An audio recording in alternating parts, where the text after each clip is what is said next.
Bonjour à tous, il est 15h sur Télé Djibouti. Merci de nous rejoindre pour suivre avec nous cette nouvelle édition dont elles sont les faits saillants. Inauguration de la nouvelle zone franche de Djibouti, c'était ce matin. Également dans l'actualité, les Syriens, donc la Syrie, les rebelles du Sud annoncent l'échec des négociations avec la Russie. Bonjour à tous et nous entamons ce journal par l'inauguration de la zone franche internationale de Djibouti.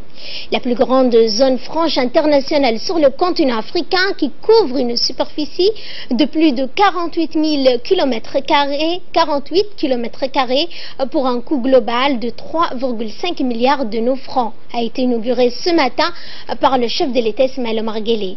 Lors de cette cérémonie, le président de la République avait à ses côtés la première dame, Mme Khadra Mahmoud Haïd, et plusieurs dirigeants africains invités pour l'occasion.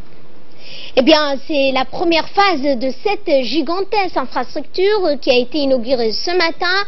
Cette zone franche est destinée à accueillir les marchandises en transit pour les pays de la sous-région, mais surtout à abriter des unités de la petite industrie de fabrication ou de transformation de produits marchands.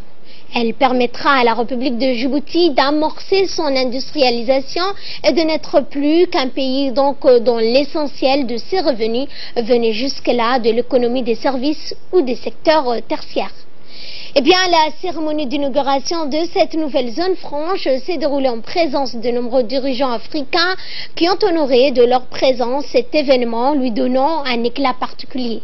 Parmi les personnalités invitées à cette cérémonie, l'on compte la présence du Premier ministre éthiopien Abiy Ahmed Ali, du président du Soudan Omar Hassan al-Bashir, du président de la Somalie M. Mohamed Abdullahi Mohamed Farmajo, du président rwandais Paul Kagame, du président de la Commission de l'Union africaine, Moussa Faki, des présidents directeurs généraux aux représentants de certaines centaines de sociétés qui comptent s'installer sur la place.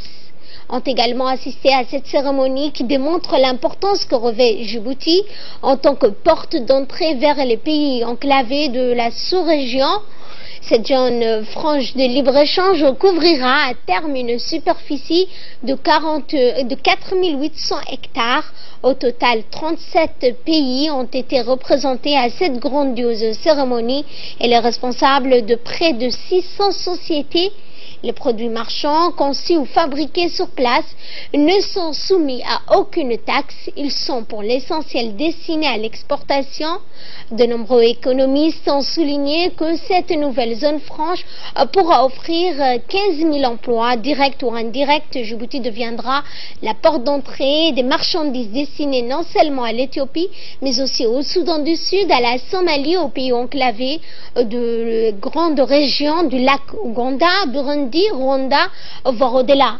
Les produits d'exportation de ces pays passeront également par les infrastructures portières de Djibouti. En plus de ces activités de stockage dans les hangars géants, le site travaillera également sur la transformation dure et légère allant du simple emballage à l'assemblage des véhicules à l'avenir sur l'hydrocarbure. Cette grande cérémonie inaugurale a permis aux organisateurs de donner un premier aperçu des sociétés qui vont œuvrer sur la nouvelle zone franche internationale à travers un bref défilé de jeunes filles portant donc des pancartes sur lesquelles sont inscrits les noms de ces entreprises censées s'y installer.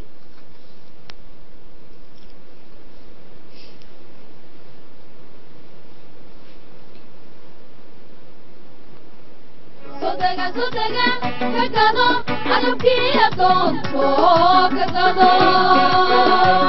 Katiro, agapia tonto, katiro. Sodega, kakado, agapia tonto, kakado.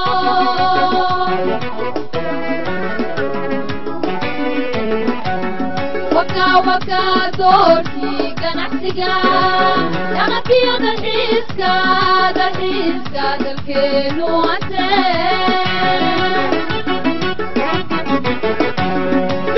dhammaan dhammaan ay ku tiirsadeen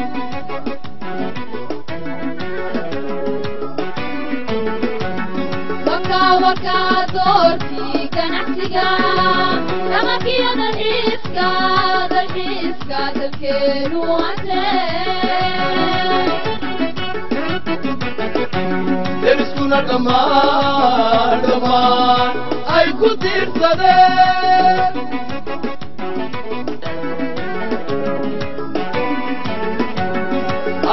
alloo mataala dusha nooga raran alloo mataala dusha nooga raran una deeqaye alo noo dariyeen una deeqaye alo noo dariyeen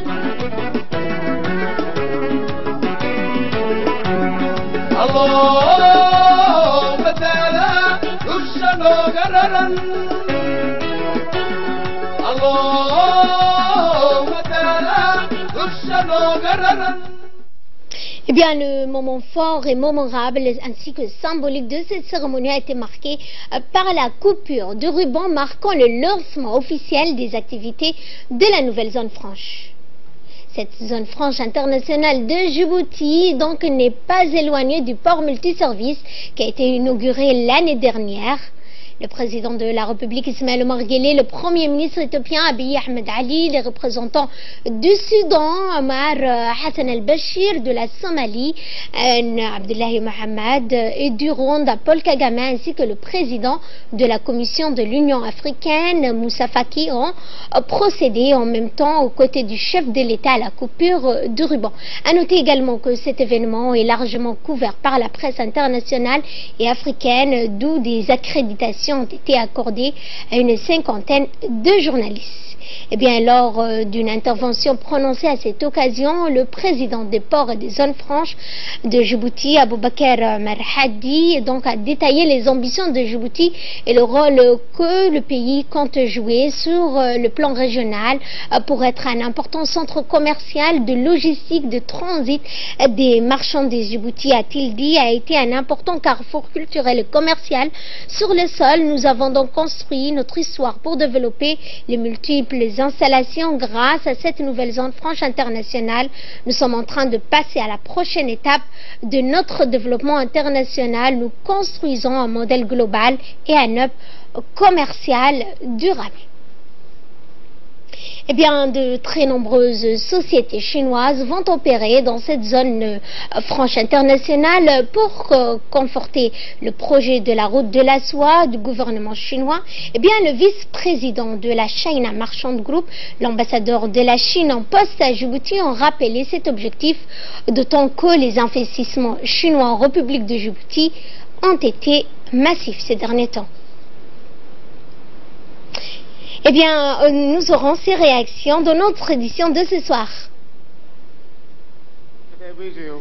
For the inauguration ceremony of Djibouti International Free Trade Zone.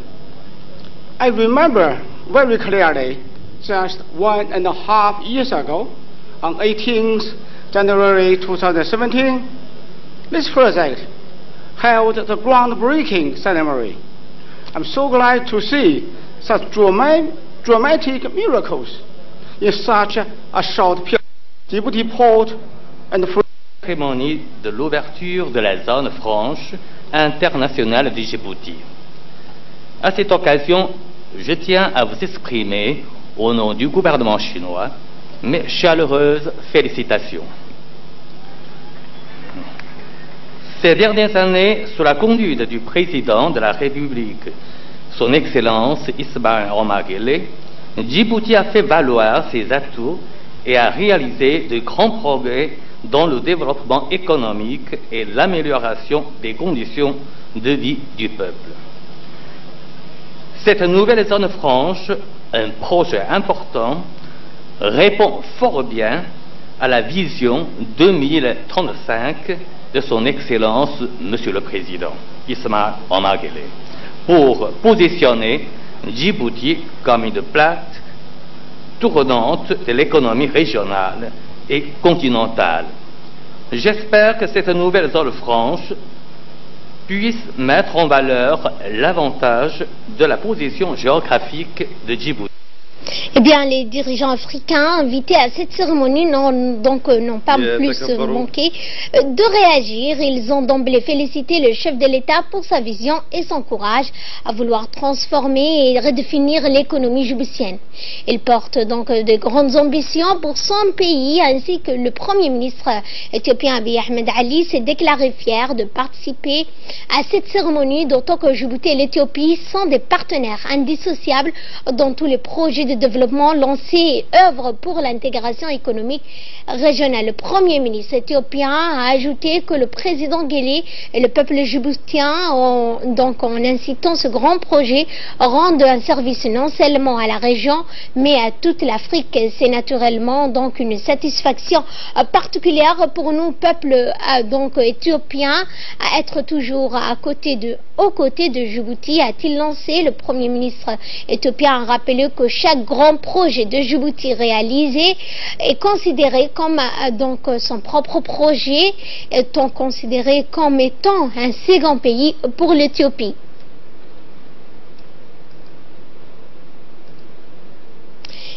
Et le président somalien, en prenant la parole, dans son allocution, s'est félicité, premièrement, le président de la République Ismaël Omar Guelleh pour tous ses efforts en faveur du développement de la République de Djibouti ainsi que le reste de la région de la Corne d'Afrique. Cette cérémonie démontre, a-t-il dit, la réussite de la politique clairvoyante du président de la République Djibouti qui m'a mis en place une ligne politique progressiste consistant à réaliser des grands projets tels que la zone franche internationale qui est l'une des plus grandes en Afrique. Cela témoigne de la volonté de la République de Djibouti d'être parmi les pays les plus développés de la Corne d'Afrique en matière de développement économique, commercial, en profitant de sa position géostratégique. Et pour clore ses propos, le président somalien a réitéré ses félicitations au président djiboutien. Et prenons la parole, Paul Kagame, le président du Rwanda, s'est lui aussi félicité, a félicité le président Guelleh pour tous les efforts qu'il œuvre en faveur du développement de Djibouti dans tous les domaines, a-t-il martelé.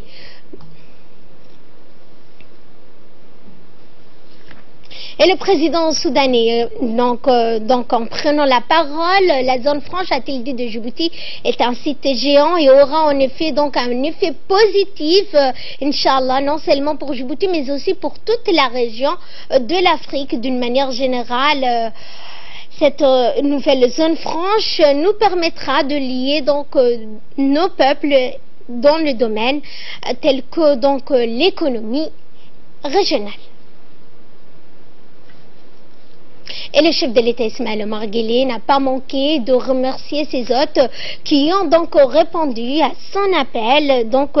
Et le président Guelleh a évoqué également l'ambition que porte notre pays pour le développement de la sous-région. Intervention que je vous propose de suivre.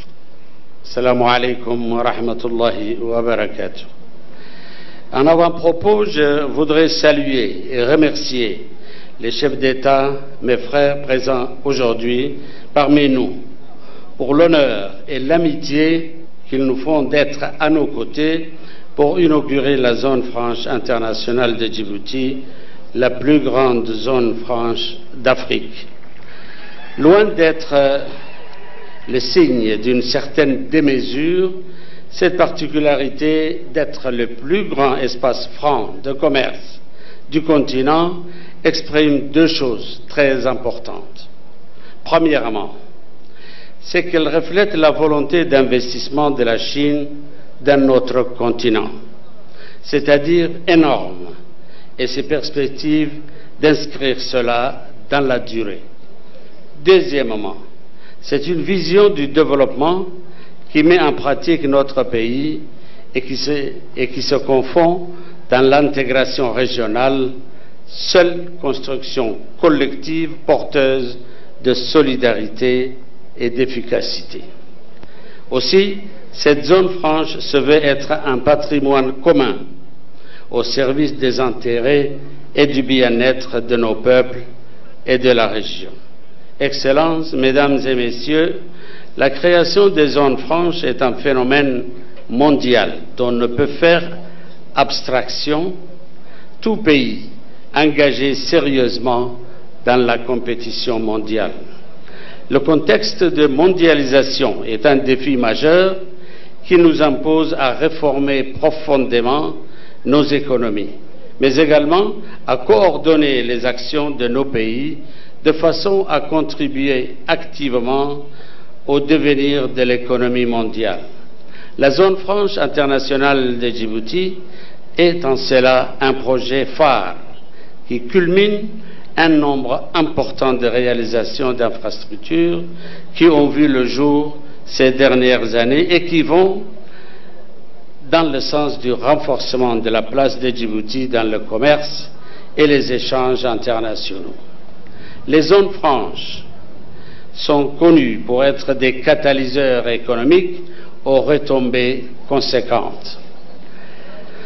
En l'occurrence, l'impact économique attendu de la zone franche internationale de Djibouti, c'est une contribution de 200 millions de dollars sur le produit intérieur brut, soit 11% du PIB dans la phase pilote d'exploitation de 2,4 km². Et une montée en puissance aux horizons 2035-2040 dans sa phase d'extension qui rapportera respectivement une contribution de 2,5 milliards de dollars à 4 milliards de dollars. C'est aussi et surtout une zone d'espérance pour des milliers de jeunes demandeurs d'emploi avec la génération dans la phase pilote de 12 000 emplois qui pourraient atteindre à terme plus de 350 000 emplois. Les économistes sont formels. Un emploi créé dans une zone franche engendre 2 autres emplois en dehors. Maintenant, il y a lieu de mettre en œuvre les conditions de réussite et transformer cette zone en un levier efficace du développement. Notre volonté et notre action quotidienne doivent être orientées dans la mise en place d'un écosystème favorable à l'investissement et à la création de vrais projets d'exportation et nous permettre de lever tous les obstacles qui pourraient se dresser sur la voie de l'attraction et de la compétitivité du Dorale International Free Trade Zone. Cela passe par des conditions fiscales et réglementaires souples et harmonieuses, par la recherche des voies et moyens de créer des activités externalisées appelées également outsourcing, et ce, dans le cadre de la sous-traitance internationale. Dans une dimension régionale, c'est aller vers davantage d'infrastructures régionales de transport et moins de contraintes à la libre circulation des biens et des personnes qui permettraient à nos zones franches de jouer un rôle utile d'interface entre les économies régionales et mondiales. Je vous remercie de votre attention. Et dans une interview, notre ambassadeur en Éthiopie, Mohamed Idriss Farah, a rappelé l'importance que revêt cette nouvelle zone franche pour Djibouti. Où plusieurs chefs d'État ont pris part, ainsi que le président de la Commission de l'Union africaine. C'est en l'honneur de Djibouti, bien sûr. C'est la vision du chef de l'État qui démontre, depuis qu'il est à la tête de ce pays, le développement à laquelle nous sommes arrivés et le développement que nous aspirons. Nous sommes en train de travailler sur une intégration économique africaine, ce qu'on appelle la ZLECA, signée à Kigali au mois de mars dernier. Et le président rwandais est là, ainsi que les chefs d'État de la région et le président de la Commission. Ceci démontre l'importance du rôle joué par notre pays sur le continent africain en termes de paix, mais aussi en termes de développement économique. Et de là, nous passons directement à l'actualité internationale en Syrie. Avec nous pour nous en parler, Hussein Aoulet. Bonjour Hussein. Bonjour donc Ferdous. Eh bien, les rebelles du Sud annoncent l'échec des négociations avec les Russes.